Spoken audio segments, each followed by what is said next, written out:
Hi everyone, Aaron here for Zollotech, and iOS 14.4 Beta 2 has been out for a few days. I've been using it on my iPhone 12 Pro Max. I also have it on the iPhone 11 here, as well as my 12.9-inch iPad Pro from 2020. And so I wanted to talk about a few new features, then we'll talk about the overall experience, and talk about maybe some of the issues it still has, look at the community poll, and then also talk about whether or not you should install it if you haven't already. So the first thing is new features. Now, there are a few small changes in this one. So for example, if we go over to the app library, some people have said that depending on how they have this organized, some of them may be reorganized, and as you go to the bottom, they may switch places. I've seen this on a couple people's, but other than that, there's not any major changes within this. So as far as the app library goes. However, one thing they've fixed is if you're using the people detection in the magnifier, you have to have a device with the LiDAR sensor in it. So what you want to do is triple click your power button if you have it set to accessibility shortcuts. Triple click and you'll get the option for people detection or whatever else you set. But people detection, the font has been fixed to where it's proper now. So it was all capitalized before, I believe, and so now it just says people detection as you would expect, just how all of the others do, magnifier and reduce white point. So people detection, like I said, will detect a person and give you the distance to that person. That's been there for a while, but the capitalization was changed on the accessibility shortcut. Also, one of the things they've changed is if you're using Find My and you have a device in lost mode, it gives you a little bit more information when you go out of lost mode. So let me go into that. Under pending, if I hit turn off lost mode, it pops up and says the phone number and message will be removed and all location history will be deleted. This phone will still be locked. The thing that's new is where it says this phone will still be locked. Before then, it wouldn't let you know that it was locked. So it's just a slight or minor change. Also, they've updated exposure notifications. So if you have an exposure notification app installed, for example, they've made a new option available. So if you go into your settings, go to exposure notifications. If you're using it, it's not available everywhere. And this is actually in a state nearby as well. So you'll see it says active region. I'll tap on this. Tap on it again, and in here it's got a new option that says automatically notify others. It says your public health authority can ask you for one-time access to your random IDs if you're diagnosed. This allows them to notify others who have been exposed. These notifications don't identify you, so you can turn that on if you've been exposed. If you haven't, the option's not available. And again, this is only if your state supports it and you have an app installed that allows it. Otherwise, you won't have that option. Now, if you're using an iPad and you're using it with a mouse, the cursor size has changed a little bit. So some people are saying it's a little bit smaller. So if I connect it to the Magic Keyboard, for example, you'll see the cursor down here at the bottom. Apparently it's a little bit smaller and you can change it as well, just like you could before. But some people are saying they notice a size difference with that. So those are the features that I didn't mention in the initial iOS 14.4 Beta 2 video as far as what's new, but thanks to my friend Steve Moser, he pointed out some of those. I knew about some of the code in there, but I wasn't able to find where it was located, so thanks again to him for helping point that out. And so as far as the overall use of this, it's actually been fairly stable, but I do have a few issues with it. So for example, performance overall feels nice and fast. It's smooth, just like I showed before. The Geekbench scores were great, but I have had a couple lockups in it. For example, when I go into settings, I have had settings completely freeze on me to the point where I couldn't even use it. So I had to wait for it or swipe it away, then I could use it, go back in, it would reload. So I have had that issue. I've also had that stutter issue when you go into an app and then close the app. I've had it stutter again. Now, some people have not seen this, and generally a restart will now fix that. So there's some improvement there over the previous beta, but it's still an issue, and it's still worth noting that I'm having. It's not often. It seems to be less often than before. But again, when you go into an app, swipe away, sometimes it will stutter, and it's fairly minor, but it is something worth mentioning. And that freezing was the main thing. When you have the phone completely freeze, that's obviously a problem. Now, those are the issues I've had on the iPhone and the iPad. The iPad, I really haven't had any issues either, and the overall experience has been solid. So using it just as my main device when I'm not editing videos, this actually has not frozen at all, and we'll talk more about battery in a little bit, but it seems to have been a little bit better But again, I wanted to cover that more in depth in a moment. Now, as far as issues you're experiencing based off the YouTube community poll, well, the first thing is I wanted to address is people keep saying, why hasn't Apple fixed the green tint issue?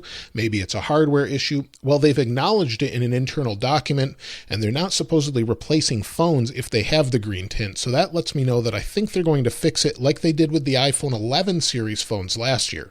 So that was an issue with the 11 Pro and the 11 Pro Max. They fixed that issue, whether that's a display manufacturing difference, something different there, but they were able to fix it with an update, so I think we will see that. As far as the flicker, that's the same thing. I think you can fix that with an update if you're having that sort of flicker issue at high brightnesses. And then the yellow tint, as far as the different white colors being a little bit different between devices, well, I think that's more of the display being more accurate. I don't think it's really an issue. So for example, on the 11 versus the 12 Pro or the 12 Pro Max, you can see there's a very big difference. The colors are a little bit different, and I don't think I have True Tone on or anything on either of these devices. So both of them should be basically white, and you can see there is definitely a difference. Some of that is just LCD versus OLED, basically. But in general, I don't think it's an issue. I think it's just that the display is more accurate, and it takes a little bit to get used to. As I've used calibrated displays to make videos like this, I notice that when they're calibrated, they tend to lean more towards a yellow or warmer color. It's hard to get used to sometimes, and it's just the way it is when it comes to more accurate displays. Let me know what you think about that, though.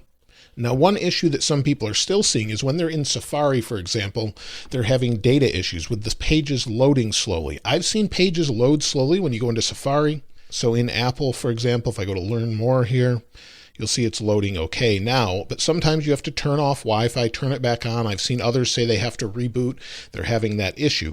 They haven't said specifically what device it's on, but apparently it seems to be across all devices, so it hopefully is just a software bug and not specific to, say, the iPhone 12 series.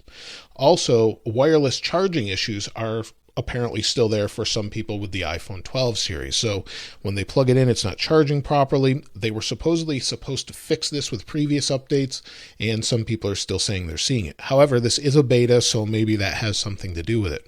Also, people keep mentioning Bluetooth issues, whether that be disconnecting from different things like AirPods or their car. People are saying there's Bluetooth issues. Thankfully, I haven't had too many issues with it right now. I've noticed some weird things with the AirPods jumping to the phone a little bit differently than to a Mac, for example. But other than that, I really haven't had any issues with Bluetooth, but I know some people are having lag with them where they're stuttering and also disconnecting. So they'll need to fix that as well. Now, some people have reported that the phone resprings, which means it basically reboots or sort of just locks up, freezes, reboots the display that you're seeing here. So that's something people have been having. And then also some people are still having keyboard lag. I haven't seen that anywhere, thankfully. So when you're typing, the keyboard could lag. Let me show you. So if I go into notes, I can type hi. How are you today? And people are seeing this in messages too, but I haven't seen any keyboard lag in this update at all. And then the final thing people have mentioned is when they're replying to a notification, when you hold or long press or 3D touch and reply, sometimes it doesn't work right, or there's odd behavior where it's not working properly. I haven't experienced that, but I don't get too many notifications popping in that way where I can test that. So it seems to be an issue for some people and not for others. So those are all the issues that you might experience. Most people are not seeing these issues. Most people are having a pretty good experience and report that it's actually having great performance. So whether that be you're just opening an app, scrolling, going into music, playing music, and then sort of multitasking, going into YouTube, they're really saying it's performing very well. I'm hearing that across the board for everyone. So if you are having issues, make sure you report it in the feedback app so Apple can prioritize those and work on those. Now, when it comes to battery life, I haven't heard a whole lot of people mention anything about it other than that it seems to be pretty good. So that's a good sign when you don't hear a lot of complaints. But let's take a look at it. We'll go into settings, go down to battery, and then battery health. Many people are still scared to update because of battery health. Updates do not diminish or deplete battery health, but rather just recheck the physical condition of the battery. So it's just rechecking it and letting you know what it is. It doesn't change the health of it overall. So let's take a look at the last 10 days. If we take a look at yesterday, I used my phone about 50% of the battery. I used about half of it and got 3 hours and 15 minutes of screen on time, 29 minutes of screen off time. The day before, I got 3 hours and 51 minutes of screen on time, 3 hours and 58 minutes of screen off time. If you double these times, I'm getting about 8 hours of screen on time. That's not phenomenal. It's not bad. It's better than what I was getting before at about 6. Some people are getting 10 to 12. It just depends on what you use, what your apps are. You'll see that day I had Twitter and music and YouTube, and those were using power. It just depends day to day. Home screen and lock screen, that's usually notifications. So it can vary, of course, depending on how you're using your device. However, the good news is, for me anyway, it's fixed the battery issue in standby, and standby on my iPad. My iPad was getting horrible battery life, and I'd have to charge it very often. So if we take a look at it, if we take a look at the last 10 days, you can see here that it was last charged at 11:07 a.m. today, or earlier today, up to 100%. In that amount of time, I've used it for 1 hour and 14 minutes of screen on time and 3 hours and 25 minutes of screen off time. This is actually much better than before. Just using it an hour, I could use 50% of the battery. Now we're at 81%, and if I put it to sleep now, it will stay higher than it would before. So it's doing much better on the iPad. Before, it was down to about 6 hours of screen on time, which is really bad for an iPad, and even in standby it wasn't doing well. So battery seems to be better for most people, and in fact, here's all the statistics that I took from the YouTube community poll and all the comments you had to say. So battery life, lag, freezing, and how many people mentioned those particular things. Not a lot of people mentioning a ton of issues, and some of them are very small or specific to just their device. I'm not seeing repeated over and over, which is a good thing. Now, as far as when to expect iOS 14.3 Beta 3, well, we could be on a weekly schedule, but based on what we had last year, we didn't see iOS 14 or 13.4, which I would say is the equivalent of 14.4 this year.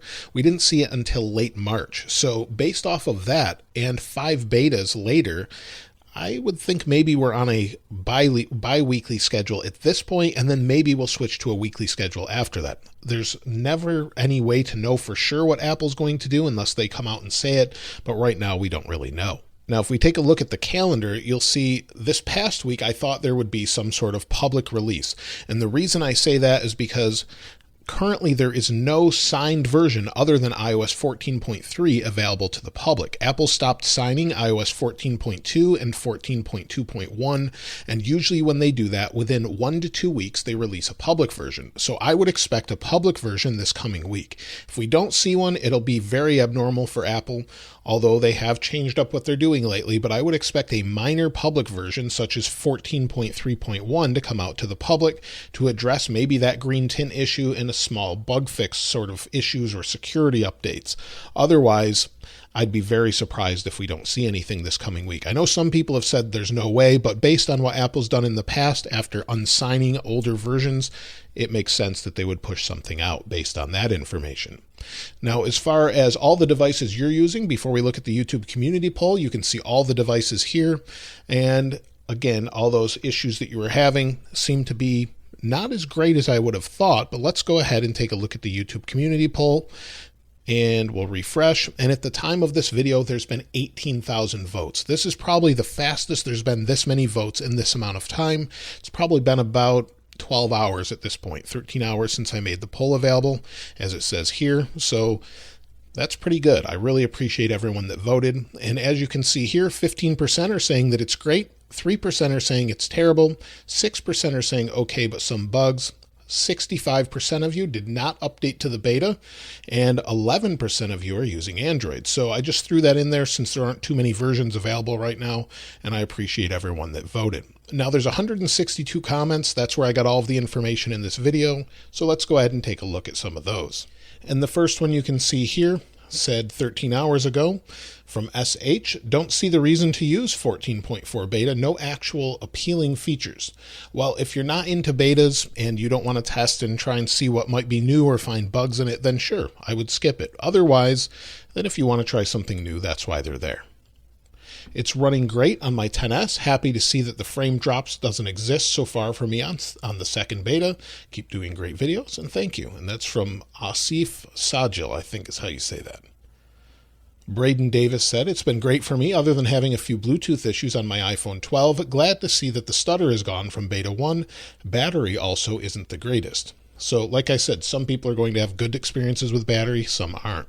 Debbie said, still some keyboard lag on my iPad Pro 10.9 with the third-party apps like Things. Christian said, iPhone XS Max, no more lagging. Perfect. Charles Hartzell said, great so far on my 11 Pro Max. Jeffrey Venner says, iPhone 12 works great, very fluid, solid battery. Johnny Daniels says, iPhone 11, battery life is okay, not the best, otherwise everything is good, iOS 14.4 Beta 2. Mahir says, using iOS 14.4 Beta 2, quite good on my iPhone 7, only issues are extreme overheating and slight stuttering.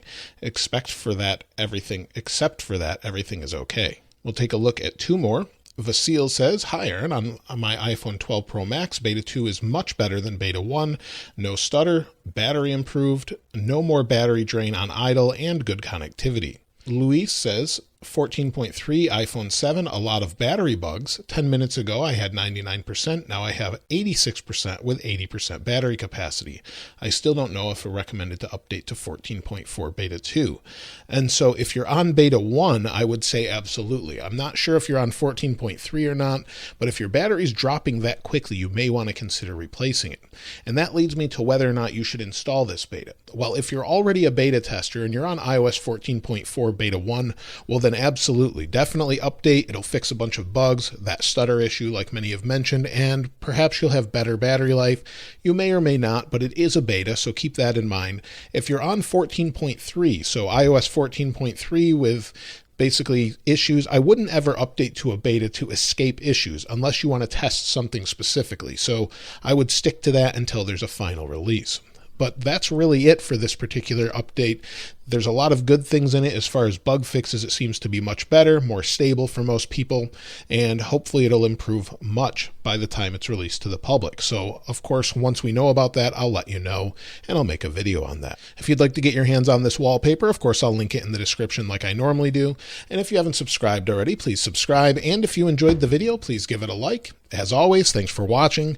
This is Aaron. I'll see you next time.